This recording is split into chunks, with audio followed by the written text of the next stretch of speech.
Boa noite, irmãos.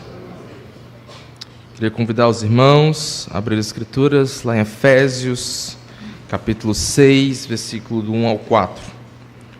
Continuar nossa exposição, marcada de Paulo aos Efésios, meditar mais uma vez sobre o que nós temos visto a respeito sobre um código doméstico, uma vida comum do lar, padrão de Deus para a vida do crente, nos detalhes mais íntimos e pessoais de nossa existência.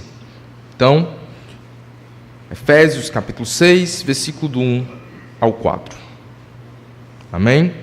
Diz assim: Filhos, obedecei a vossos pais no Senhor, pois isto é justo. Honra o teu pai e a tua mãe, que é o primeiro mandamento com promessa, para que te vá bem e sejais de longa vida sobre a terra.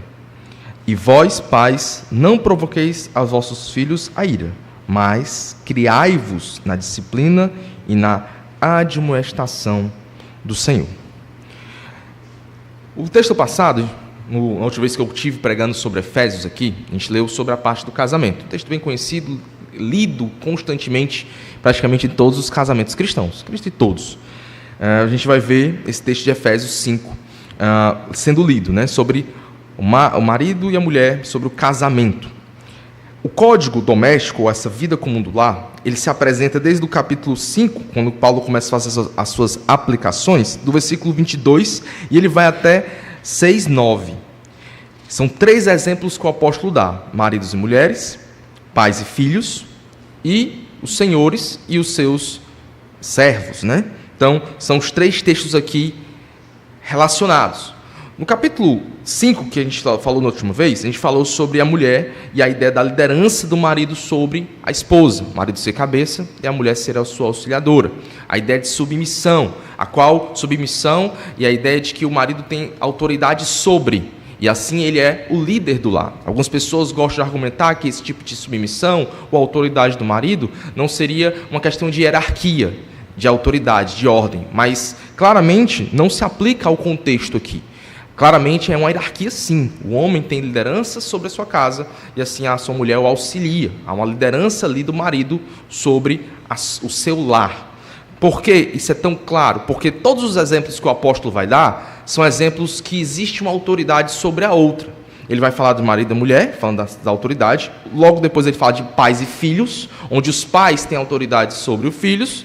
E depois ele fala dos senhores sobre os servos, onde os senhores têm autoridade sobre os servos. São os 3 exemplos do apóstolo. E aqui, relembrando o que a gente falou, essa autoridade, essa liderança do marido, ela é uma liderança de servo. Não é uma liderança opressiva, é uma liderança como Cristo. Cristo é o modelo, Cristo é o exemplo, tanto que é isso que o apóstolo compara. Assim como Cristo faz, você faça também.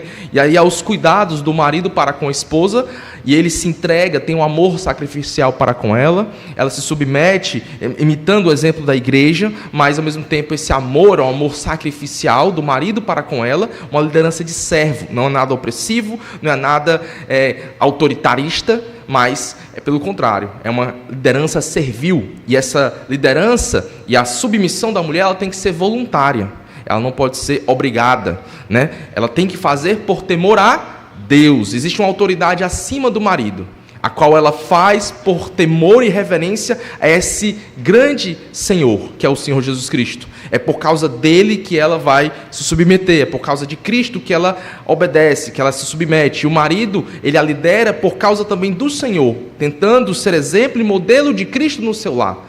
E essa proteção, e a gente, claro, tem limitações, como eu falei no capítulo 5, porque Cristo é o Senhor e Cristo faz muitas coisas, ele fala que salva, santifica, e isso é características e ações que pertencem somente a Cristo, mas existem implicações, a qual o marido deve ter uma proteção para com a sua esposa, né? Protegê-la fisicamente, financeiramente, mas também protegê-la espiritualmente, a qual o marido deve guiar a sua família, guiar a sua esposa para mais perto do Senhor Jesus Cristo.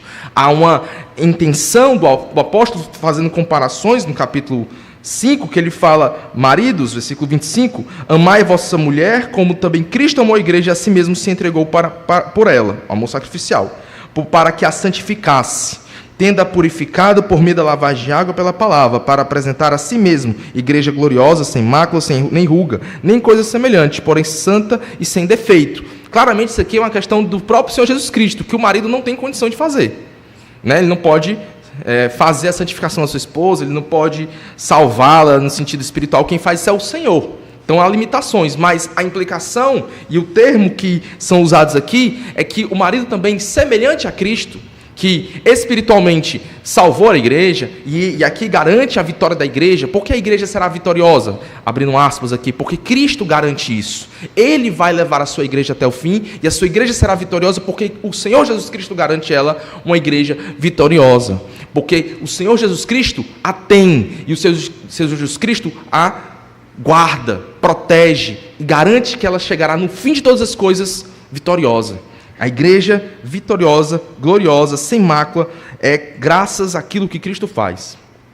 Mas, voltando ao exemplo para o marido deve trazer, buscar que a sua família, ele sendo o líder do lar, chegue mais próximo do Senhor Jesus Cristo, que ele auxilie, que ele trabalhe para a santificação da sua casa. Ele não vai ter a autoridade e poder de santificá-los, mas ele pode, por meio das escrituras, por meio da palavra, pelo seu amor sacrificial, pela sua vida piedosa, pela sua vida parecida com o Senhor Jesus Cristo, pelo modelo que ele está seguindo, ele pode e deve levar a sua casa para mais próximo do Senhor, para que, pela leitura bíblica familiar, adoração no culto, adoração familiar no lar, o culto doméstico, tão esquecido tempos atrás, mas tão necessário desde sempre, possa ser meios que ele vai utilizar para a glória de Deus, para que a seu lar, sua família, esteja mais próximo do Senhor Jesus Cristo, mais piedosa. O modelo, de todos os modelos aqui, a gente vai falar dessa ideia de Cristo e a igreja, e sempre esse ponto vai ser relembrado, que é por causa de Cristo que é feito todas as coisas, por amor a Ele, por causa dEle, por estarmos nele, e em Cristo agimos, vivemos uma vida para a glória de Deus. Esses pontos são fundamentais para a vida comum no lar, e chegando ao ponto no capítulo 6, versículo 1 ao 4, que a gente acabou de ler, para falar de pais e filhos. Mas um contexto também de autoridade. Os pais são autoridades sobre os filhos. Os pais são líderes sobre os filhos. E os filhos devem se submeter aos pais. Assim como no capítulo anterior, nós temos uma dupla ordem, onde as mulheres devem se submeter, né, e obedecerem tudo os maridos. E aqui lembrando, o tudo não é coisas pecaminosas. A ideia de todas as coisas é a ideia de todas as áreas. Então a liderança do marido é ouvida pela esposa em todas as áreas. No sentido de que, não, eu só escuto meu marido na área financeira, mas na área, sei lá, outra área que estética eu não escuto, porque eu não gosto. Não, você tem que ouvi-lo em todas as áreas, certo? Ouvi-lo em todas as áreas. É uma liderança que está em todas as áreas. Então você escuta ele em todas as áreas. E a submissão não é se ele fizer, você faz por causa de Cristo. Então não é, se você fizer isso hoje, eu faço isso. Aí o marido, não, eu só lidero se você fizer assim. Não, deve haver o cumprimento dessa ordem de liderar e servir e ser auxiliar, independente da situação. Faz por causa do Senhor. Lembrando também, se coisas pecaminosas acontecerem, aí a gente não está falando desses aspectos. Uma liderança autoritária, abusos, aí você chama a polícia, tem aconselhamento pastoral, tem muitas coisas que são necessárias. Mas dentro dos padrões bíblicos, aqui falando de uma normalidade sem exceções, coisas pecaminosas, deve ser ouvida a liderança do marido em todas as áreas e deve ter essa ideia de submissão, e o marido deve liderar como Cristo. Então, o exemplo do marido, o modelo do marido é Jesus. Então, ele deve ser parecido com Jesus e guiar a sua família para mais próximo de Deus. Então, é uma providência, uma provisão, ou seja, uma proteção desse homem para com a família, não só no aspecto físico e financeiro, que muitas vezes as pessoas só levam para esse lado, mas também no aspecto espiritual. Isso não pode ser esquecido. Eu até lembrei aqui na última vez, aqui estou fazendo um breve resumo do que foi falado na última vez que estive aqui, falando sobre esse texto, que algumas pessoas acabam tendo casamentos que são semelhantes aos descrentes. E nada difere, às vezes, de um casal crente para um casal descrente. E tem que ter cuidado com isso. Existe algo que nos distingue de todas as coisas, né? que é o Senhor Jesus Cristo. Uma vida vivida para Deus, uma caminhada vivida para a glória do Senhor.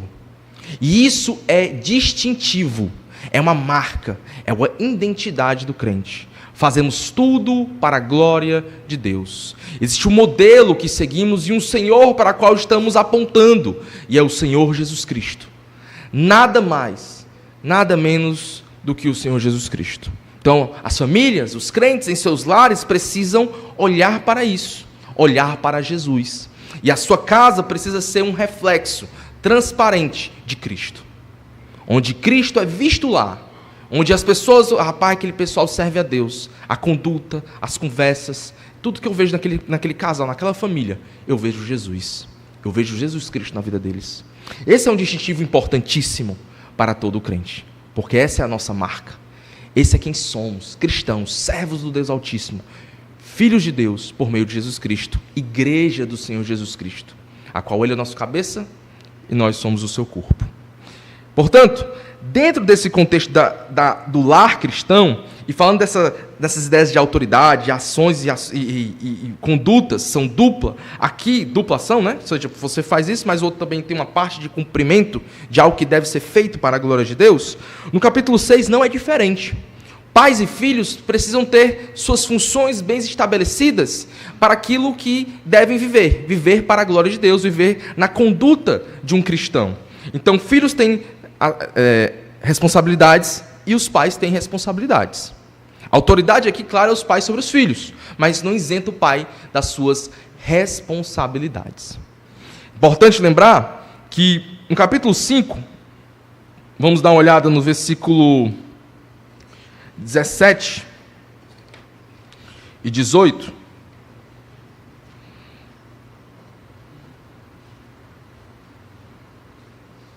Capítulo 5, versículo 17 e 18. Por esta razão, eu falei Efésios, né? Está certo, né? Efésios 5, 17 e 18. Por esta razão, não vos torneis insensatos, mas procurai compreender qual a vontade do Senhor.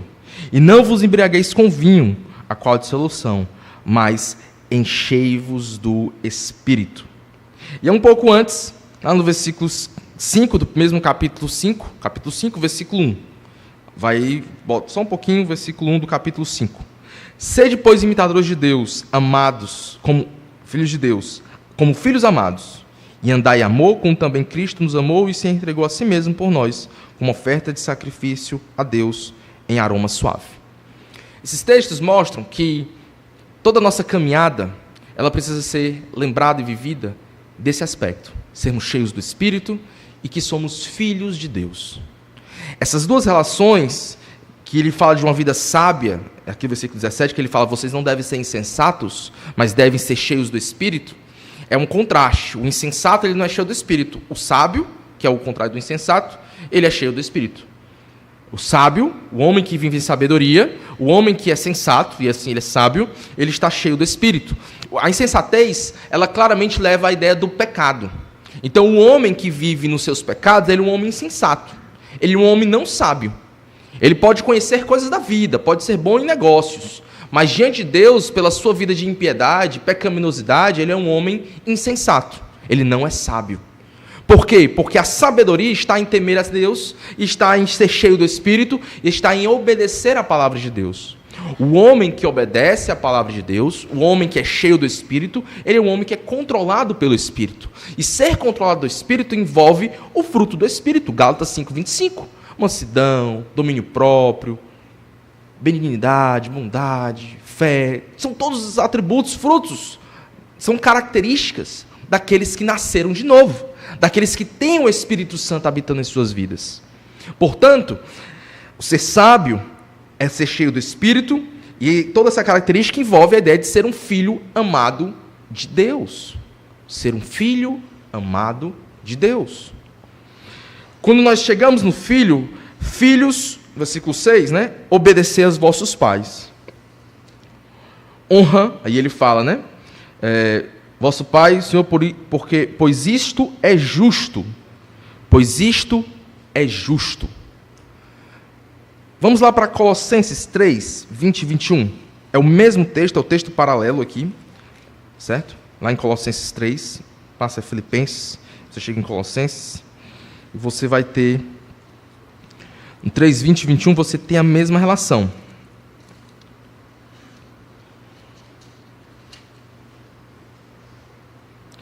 Filhos, em tudo obedecei a vossos pais, pois fazê-lo é grato diante do Senhor. Pais, não irriteis a vossos filhos, para que não fiquem desanimados. Então, a expressão aqui do justo, ao meu entender, é essa referência do Gálatas 3:20. Por que vocês devem obedecer aos vossos pais? Fazê-lo é grato diante do Senhor, porque isso é correto, porque isso é justo, porque isso agrada a Deus. Filhos, obedeçam aos vossos pais, porque isto agrada a Deus. Porque Deus se agrada dos filhos que obedecem, que honram os seus pais. Isso está no Antigo Testamento, ele vai citar Êxodo 20, né? Êxodo 20, que é o texto referente ao quinto mandamento, que é este mandamento, que é o texto que fala sobre honrar pai e mãe. Então, quando nós lemos os textos das Escrituras, vamos para Êxodo, que ele faz essa referência, o apóstolo Paulo, trazendo essa passagem à tona. A gente leu aqui, o pastor já pregou no domingo pela manhã, lá em Deuteronômio 5, né? Também sobre esse texto, que é, lembrando os textos lá sobre honrar pai e mãe.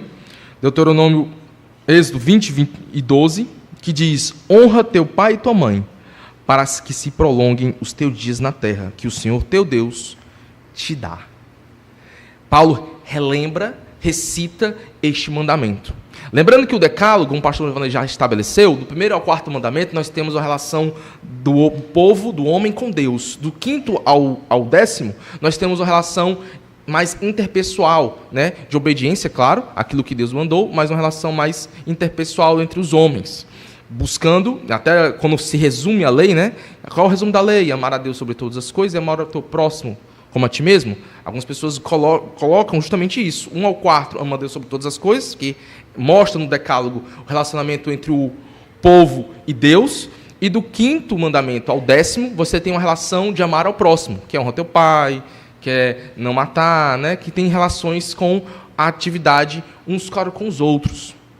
Quando nós lemos o texto recitado aqui, que mostra essa ideia de que é o texto com promessa, né, de Efésios, que Paulo, que tem um trecho que explica isso, né, que fala que este mandamento é um mandamento com promessa. A gente tem que lembrar que todo esse contexto do que agrada a Deus, e lembrando do mandamento do Senhor, de honrar pai e mãe, é algo que os filhos devem aos pais, primeiramente por temor ao Senhor. E esse honrar pai e mãe leva aos crentes, que são filhos, que estão aqui, eles são beneficiados, abençoados. Aqueles que cumprem essa ordem de honrar pai e mãe, eles estão sendo corretos. E assim, honrando e glorificando a Deus com o seu cumprimento, cumprindo a ordem de Deus. Por isso que ele fala no versículo que isso é justo. E lá em Colossenses 3:20, que é o paralelo desse texto aqui, ele fala que isso agrada a Deus. Irmãos, não é isso que é a vida do crente? Não é este a vida de todos nós? Viver uma vida que agrada ao Senhor? Viver uma vida que honra ao Senhor? Quantos de vocês, e assim coloco também, quantos todos nós, estamos vivendo dessa forma? Uma vida que agrada ao Senhor. Os filhos vão agradar a Deus. Quando? Quando honram os seus pais. É muito complicado, e na sociedade que vivemos, isso é muito comum, pessoas que em ambientes de igreja, em ambientes eclesiásticos, religiosos e tudo mais, têm uma disposição, uma forma de piedade, palavras de piedade, ações religiosas que aparentam, na verdade, uma certa piedade. Mas com a vida no lar, com a vida em casa, com a vida no ambiente cotidiano, é totalmente contrário à vida no domingo, à vida no meio da igreja. E ele acha que de alguma forma isso está sendo correto, porque aqui ele está sendo o cara mais piedoso do mundo, mas em casa, nos ambientes que vive fora daqui, das quatro paredes da igreja, ele vive uma vida totalmente contrária ao evangelho que prega, e ao evangelho que diz viver. Um homem piedoso, o cara é pregador, piedoso, mas xinga a mãe, xinga o pai. Então, ele não está sendo piedoso. Ele está com a aparência de piedade, mas não é piedoso. Ele precisa obedecer, ele precisa ser um marido fiel, ele precisa ser um pai amoroso, que educa os seus filhos no temor do Senhor. Ele precisa ser um homem que vive a palavra de Deus. É um homem que, às vezes, por suas habilidades, ele engana muitos. Mas os frutos da vida, a gente conhece a árvore. E assim, não passa desapercebido. Eu vi ambientes de homens assim, que a pessoa dizia que na igreja ele é fantástico, que ele morasse na igreja, mas chega em casa, é outra pessoa, é outro homem, é outra mulher, é outro filho. Esse seu filho aqui é uma pessoa fantástica na igreja, mas lá em casa é só desobediência, é só resposta na ponta da língua, é só ações que não glorificam a Deus, só desobediência. A vida que agrada a Deus é uma vida vivida diariamente. Lembra que quando eu comecei a pregar em Efésios, a gente dividiu Efésios em duas formas? Efésios capítulo 1, 2 e 3, Paulo define doutrina, estabelece fundamento, uma questão bem teórica. Não é que não há aplicações, mas é muito mais uma definição, um estabelecimento de boa doutrina, para que nos capítulos 4, 5 e 6 nós tenhamos uma enxurrada muito maior de aplicações. Aplicações essa baseada naquilo que Paulo definiu e apresentou nos 3 primeiros capítulos de Efésios, o 1, 2 e 3. E quando nós lemos Efésios 1, 2 e 3, 2 textos eu recitei para os irmãos aqui constantemente, que são dois textos que apresentam, para mim, 2 versículos fundamentais em toda a epístola da carta de Paulo aos Efésios, na minha leitura do texto, que é Efésios 1, 10, vamos lá, Efésios 1, 10, que diz assim: de fazer convergir nele, na dispensação da plenitude dos tempos, todas as coisas, tanto as do céu como as da terra. Esse é o primeiro versículo que eu acho que é fundamental. É uma centralidade de Cristo na obra redentora de Deus, onde Deus vai convergir tudo em Cristo. Né? Já tem convergido e vai, no fim de tudo, aqui tem um aspecto presente, né, com a criação da igreja, né, e com todas as coisas que nós já vivemos aqui, mas também tem um aspecto ainda não, um aspecto futuro, que isso aponta para a escatologia, onde tudo também vai ser essa convergência de todas as coisas, convergirem nele, quando ele vier a segunda vez e estabelecer o seu reino. Presente e aqui neste mundo. De sentido pleno, governando um mundo sem pecado. E Efésios 2, capítulo 15. Efésios 2, versículo 15. 2,14. Diz assim: porque ele é a nossa paz, o qual de ambos fez um, entende derribada a parede de separação que estava no meio à inimizade. Aboliu, versículo 15 agora, na sua carne a lei dos mandamentos, na forma de ordenanças, para que dos dois criassem em si mesmo um novo homem, fazendo a paz. Este homem que foi criado foi a igreja. Cristo, a igreja é criada por meio da obra expiatória de Cristo. Então, a igreja surge aqui com aquilo que Jesus faz na cruz. Ele é a nossa paz. Ele é a nossa paz com Deus e uns com os outros. São 2 textos, são 2 fontes de doutrina que, ao meu ler, em toda a epístola, toda a carta aos Efésios, elas são fundamentais.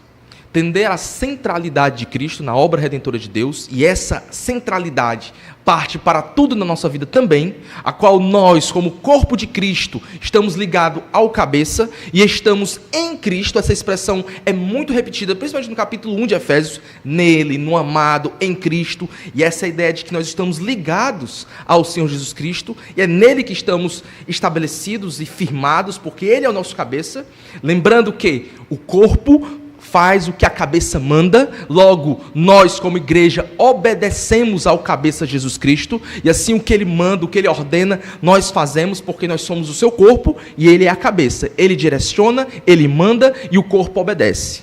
Assim também, essa centralidade é vista na obra expiatória dele, a qual essa igreja que foi criada por meio da sua obra salvífica, em Cristo, estamos ligados a ele, nós temos a paz com Deus e a paz uns com os outros. Ele é a nossa paz, Jesus é a nossa paz. Nossa condição em Efésios 2 já mostra isso, era de inimigos de Deus, mortos nos nossos delitos e pecados, por natureza, filhos da ira. Mas por causa daquilo que ele fez na cruz do Calvário, pelo seu grande amor, pelo seu sangue, nós fomos reconciliados com Deus. 2 Coríntios, capítulo 5, versículo 17 em diante, diz lá. Paulo diz o ministério da reconciliação. Ninguém reconcilia amigos. Você reconcilia pessoas que estão em inimizade. E o nosso pecado, ele é uma ofensa a Deus, e a nossa vida sem Deus é uma vida de inimizade com Deus. Por isso que, ao meu ler, em Efésios 5, quando ele fala que os sábios, o insensato, é aquele que vive uma vida desordeira, como os gentios, fazendo as coisas que bem entendem, esse insensato é justamente o homem que vive no pecado. Por quê? Porque é insensatez viver neste mundo distante de Deus, viver em pecado contra o Senhor. Imagine, você arranjou briga com o cara mais perigoso do bairro. Imagine aí. Isso é insensatez. Você é uma pessoa comum, tem o seu trabalho ali, você não tem nada, né, de um poder ali externo e militar, nada do tipo, e você arranjou briga com a pessoa mais perigosa do bairro. Ou a briga com o presidente de um país poderosíssimo. Isso é insensatez. Isso é loucura. Né? Você às vezes briga com o cara brigou com um policial, você, cara, parece ser louco, o policial que é autoridade na cidade, você está discutindo com o policial, ele pode lhe prender. Ele pode fazer alguma coisa contra você, e você não tem nada que fazer contra ele. Você é uma pessoa, um cidadão, você não anda armado, você não tem força policial, militar para fazer nada. É insensatez. É insensatez. O homem mortal, pequeno, está em inimizade com o Deus de toda a terra, o Criador do céu e do universo, o Senhor soberano que controla e rege toda a história. É insensatez lutar e brigar com um Deus onipotente, onisciente e onipresente, soberano sobre tudo. É insensatez. Portanto, o crente, quando se converte e entra em paz e em amizade com este Deus, ele tem um propósito muito claro em sua vida: viver para a glória desse Deus, viver de modo digno que agrade a este Deus, fazer o que agrada ao Senhor. A base, a vida do crente é baseada nisso. Uma vida que agrade ao Senhor. Uma vida que glorifique ao Senhor. E como a gente faz isso? Sendo cheio do Espírito. Sendo controlado pelo Espírito. Vivendo o fruto do Espírito. Vivendo em santidade, em obediência, não mais nos pecados. Portanto, filhos, aprendam isso. Por causa do Senhor, da glória do seu nome, por causa daquele que nos chamou, nos tirou das trevas, nos trouxe para a sua maravilhosa luz, para aquele que nos redimiu, salvou e trouxe daquele local terrível que estávamos, por amor a Ele, por amor da glória dEle, nós vamos obedecer a sua palavra e vamos honrar os nossos pais e as nossas mães. Por quê? Porque o Senhor Deus se agrada disso. É por causa dele. Claro que você ama o seu pai e sua mãe. E aí você tem um grande desejo de também fazer isso por causa deles. E amém. Mas não se esqueça, se você é um crente, existe algo muito mais grandioso e até mais belo, que é o Senhor. Então você faz primeiramente por amor a Ele, depois por amor aos seus pais. E isso não quer dizer que eu estou falando para você fazer coisas pecaminosas. Se seus pais mandam coisas pecaminosas, estão errados. Tá? Aí você obedece primeiramente a Deus e não aos seus pais. Ah, meu pai falou que eu tenho que me desviar da fé, que ele quer que eu faça umas coisas totalmente contrárias à fé. Não, aí você vai obedecer primeiramente a quem? Ao Senhor. Porque Ele é a fonte primária da sua honra aos pais e às mães. É a fonte primária ao Senhor. Até por causa disso. Porque nós estamos vivendo no meio de homens, somos pecadores, e muitas vezes se você tem uma idolatria para os seus pais, você pode trocar Deus pelos seus pais. E isso é terrível. Os seus pais não são o seu salvador. Seus pais não são o seu redentor. Os seus pais não controlam todas as coisas. O seu redentor, o seu salvador, o Senhor de toda a terra é quem deve honra e glória para ele. É a ele que devemos honra e glória. Então você faz para os seus pais por amor ao Senhor, e não o contrário. E não troca as ordens, porque isso é idolatria, né? Já vai para o pecado. E Deus não se agrada de idólatras. Então, quando ele cita o texto de Deuteronômio, ele traz novamente aquilo que a lei falava, reafirma isso. Ele fala que para que te vá bem e sejais de longa vida sobre a terra. É o ponto que ele traz. E a vós, pais, não promoveis os vossos filhos à ira, mas criai-os na disciplina e na demonstração do Senhor. No Antigo Testamento, nós temos alguns textos, lá em Êxodo 21:15, Deuteronômio 21, 18 ao 21, Deuteronômio 27 a 16. São textos de advertência, mostrando que aqueles que não honravam pai e mãe recebiam diversas punições. Então, os filhos desobedientes, rebeldes, eles eram apedrejados, eles eram mortos. Em alguns casos, eles eram amaldiçoados, né, por causa da sua desobediência, por não honrarem pai e mãe. E se fossem rebeldes, né, se fossem ingratos, filhos desobedientes e tal, eles eram apedrejados, né? A lei de Israel trazia punição física, né, civil, para aqueles que viviam em desobediência aos pais. Quão sério era honrar pai e mãe na antiga aliança. E aí o texto fala sobre a ideia de uma recompensa. E aí você tem a longevidade.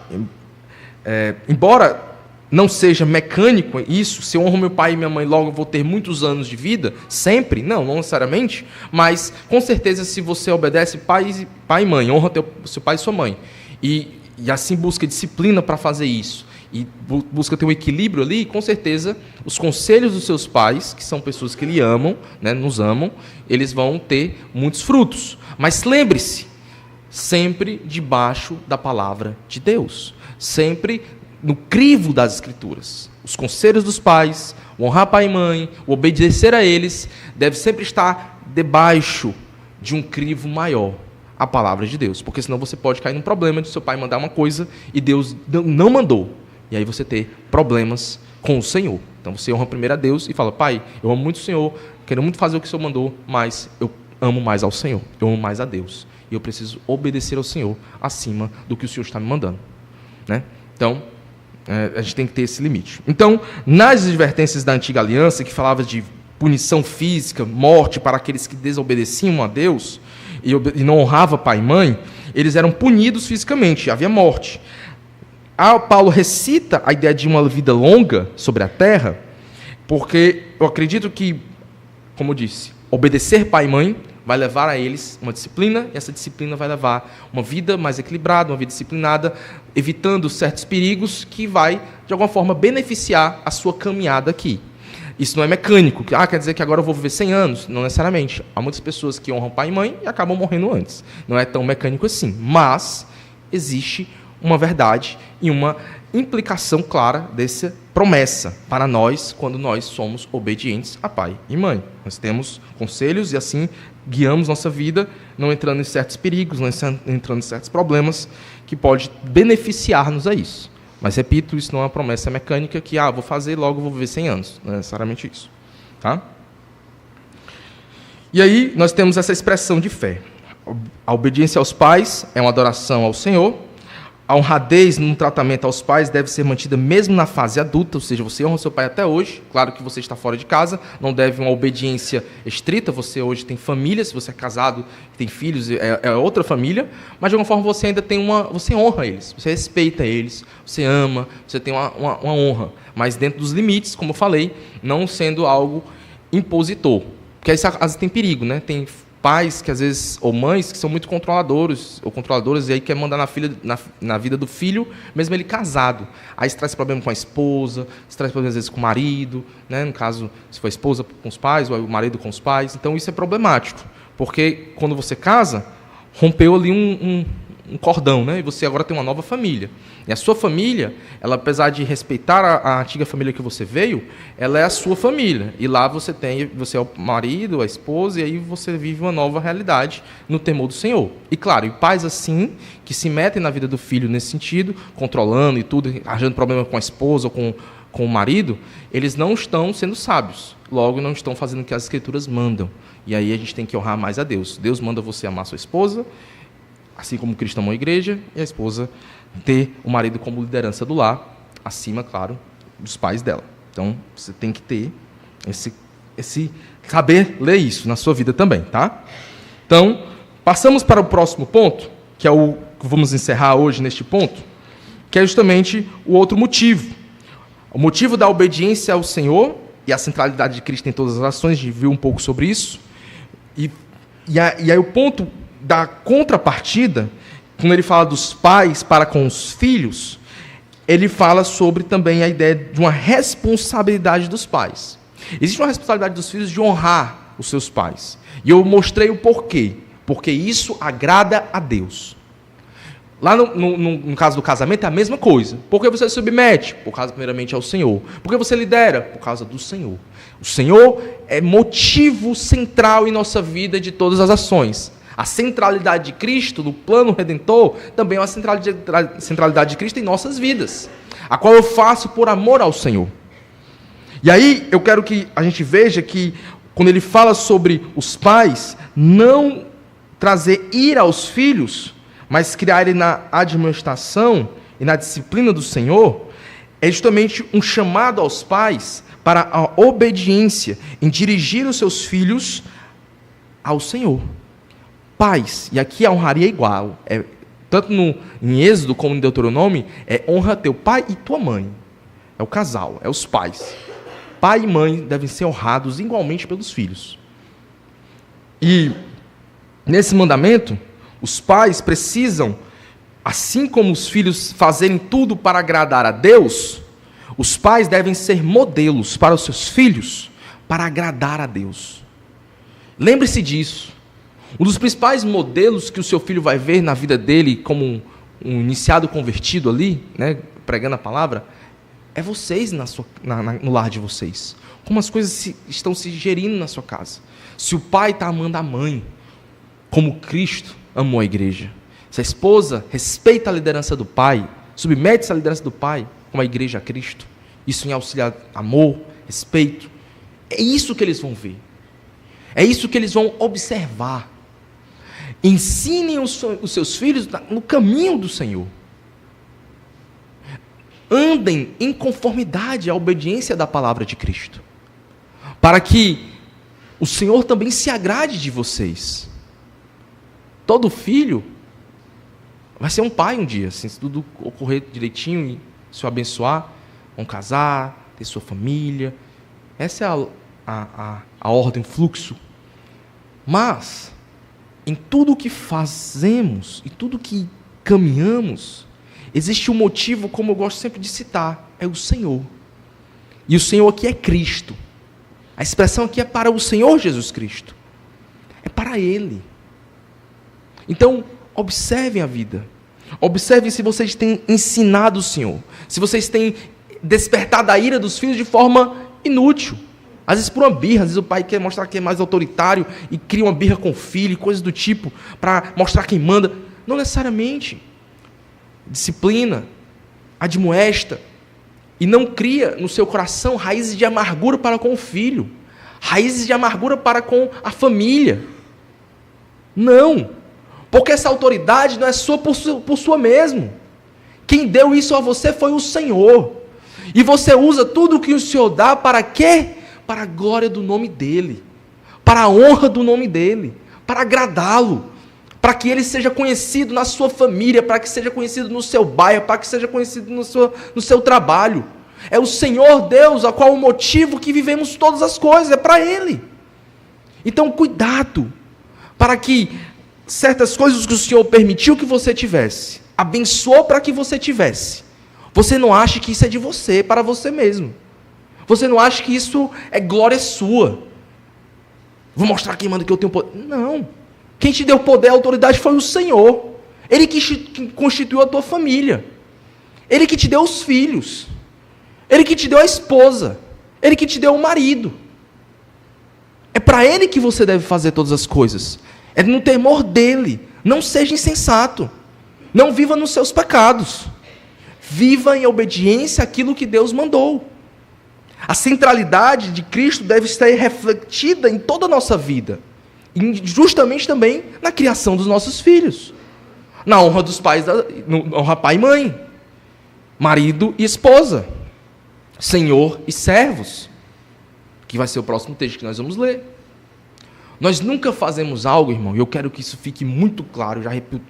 Nos primeiros capítulos eu repeti, sempre gosto de repetir algumas coisas que eu acho que isso tem que ser muito claro na mente do crente. Essa é outra realidade que tem que ser muito clara na vida do crente. Nós não fazemos as coisas só porque achamos bonitinhas, ou porque é legal, é moralmente correto à luz da sociedade caída que vimos aqui. Nós fazemos as coisas para o Senhor. É para Ele. O motivo é Ele. A gente leu aqui um texto. Volta aí, Efésios 5:2. Para mim, esse é o espírito de Paulo. Toda vida ele faz isso. Efésios 5:2. E andar em amor, como também, qual o modelo? Cristo nos amou. Por que você vai andar em amor? Por que você vai amar o próximo? Porque Cristo me amou. Porque Ele me amou. E se entregou a si mesmo por nós, como oferta de sacrifício a Deus em aroma suave. É constantemente isso. Olha no versículo 32 do capítulo 4. Vocês estão no capítulo 5? Volta um pouco antes, no capítulo 4, versículo 32. Antes, sejam uns para com os outros benignos, compassivos, perdoando-vos uns aos outros, como também Deus em Cristo vos perdoou. Qual o modelo do seu perdão? O de Cristo. Por que eu devo perdoar o que me ofende? Porque Deus te perdoou em Cristo Jesus. Lembra da parábola do credor incompassivo que Jesus conta? O homem tinha uma dívida bilionária, que era impossível de ele pagar. Vou botar nesses termos, para ficar bem claro. Você é um assalariado, você tem uma dívida de 1 bilhão aqui, de dólares, nem de reais, de dólares para com alguém. Como você paga? Você é um assalariado. Difícil, né? Impossível. Aí esse senhor perdoou aquele que estava devendo a ele dessa dívida que era impossível de ele pagar.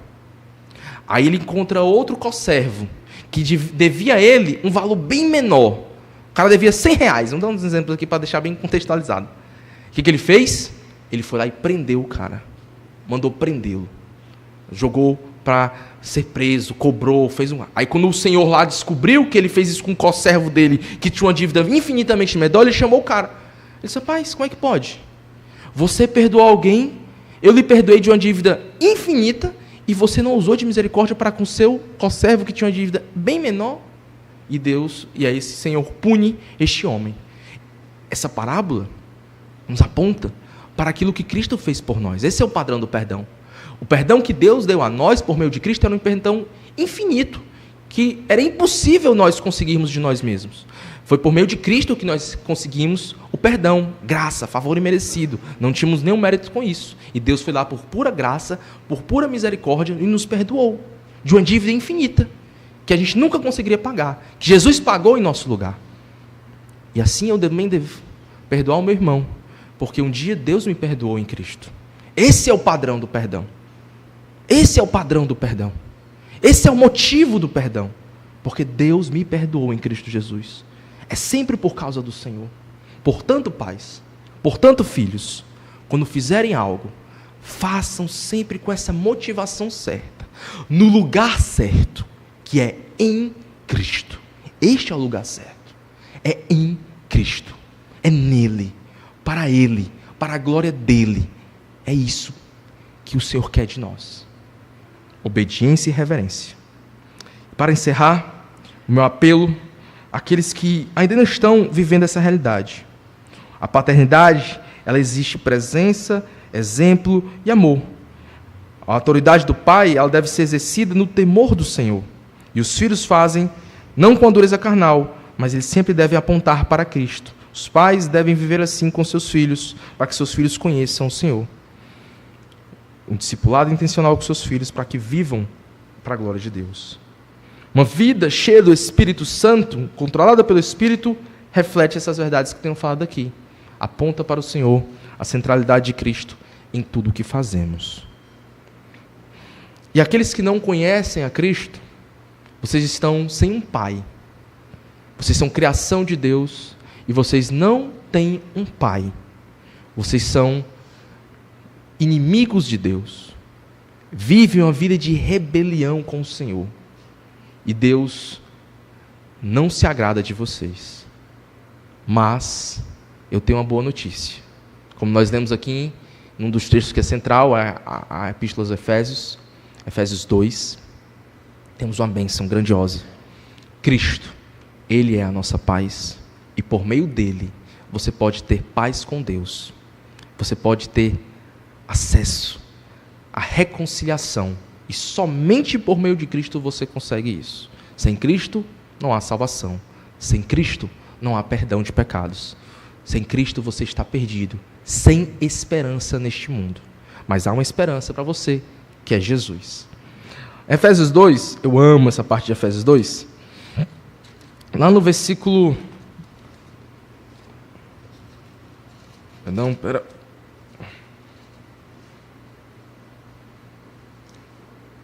18, 19, diz assim: porque por ele ambos temos acesso ao Pai em um só Espírito. Por ele quem? Jesus. Por ele nós temos acesso ao mesmo Pai. Assim, já não sois estrangeiros e peregrinos, mas co-cidadãos dos santos, e sois da família de Deus. Você só é família de Deus, só é filho de Deus por meio de Jesus Cristo. Romanos 8 fala que por meio dele nós recebemos o espírito de adoção. Deus tem um único filho, que é Jesus. Mas por meio dele nós somos adotados. E recebemos o Espírito Santo, e assim somos adotados como filhos. E fazemos parte da família de Deus, reconciliados com ele. Não fique sem um pai. Não ande neste mundo sem o Senhor nosso Deus poderoso. Arrependa-se do seu pecado e crê em Jesus Cristo, nosso único e suficiente do Salvador. Amém? Nós possamos guardar essas verdades no coração. Vamos orar, irmãos? Senhor, muito obrigado pela tua santa palavra. Que os pais honrem os filhos com o temor do Senhor. Que os pais criem os filhos também no temor do Senhor. E disciplinem e admoestem, sendo modelos para os seus filhos, sendo exemplos, tendo amor sacrificial para com eles também, tendo amor, não como a mulher esposa, claro, mas um amor dedicado, um amor que é fora do comodismo, que muitas vezes se acomodamos, queremos fazer coisas mais fáceis e não queremos nos dedicar à criação ou algumas coisas que precisam ser intencionalmente realizadas. Por favor, Senhor, ser com a nossa família, ser com as famílias dessa igreja, que essa igreja tenha casais fortes, e fortes sejam fortes no Senhor, casais bíblicos que cumprem um papel dado pelas Escrituras, maridos que provêm não somente financeiramente ou fisicamente as suas esposas, mas dão provisão espiritual, buscando que a sua família chegue mais perto de Cristo. Pais que são dedicados à criação dos filhos, para que seus filhos conheçam mais e mais o Senhor. E que tudo isso, Senhor, esteja no lugar certo, que é em Cristo. Motivado por Ti, para a glória do Teu nome e do Teu nome somente, Senhor. Nos ajuda a viver sempre em santidade. A santidade na vida prática, nas emoções, nas intenções, nos pensamentos, tudo para a glória do Teu nome. Abençoa, Pai, essa igreja, abençoa cada irmão aqui, ser conosco. Nos abençoa, nos despede em paz, nos leva para os nossos lares em tranquilidade. Em nome de Jesus, amém. Nós temos um recessional e depois estamos liberados.